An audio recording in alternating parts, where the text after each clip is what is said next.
اے ہارون کی بہن، نہ تو تیرا باپ ہی برا آدمی تھا اور نہ تیری ماں ہی بدکار تھی۔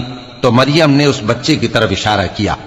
وہ بولے کہ ہم اس سے کہ گود کا بچہ ہے کیسے بات کریں؟ بچے نے کہا کہ میں اللہ کا بندہ ہوں، اس نے مجھے کتاب دی ہے اور نبی بنایا ہے، اور میں جہاں ہوں اور جس حال میں ہوں اس نے مجھے صاحب برکت بنایا ہے، اور جب تک زندہ ہوں مجھ کو نماز اور زکوٰۃ کا ارشاد فرمایا ہے، اور مجھے اپنی ماں کے ساتھ نیک سلوک کرنے والا بنایا ہے اور سرکش و بدبخت نہیں بنایا، اور جس دن میں پیدا ہوا اور جس دن مروں گا اور جس دن زندہ کر کے اٹھایا جاؤں گا مجھ پر سلام ہے۔ یہ مریم کے بیٹے عیسیٰ ہیں، اور یہ سچی بات ہے جس میں لوگ شک کرتے ہیں۔ اللہ کو شایع نہیں کہ کسی کو بیٹا بنائے، وہ پاک ہے۔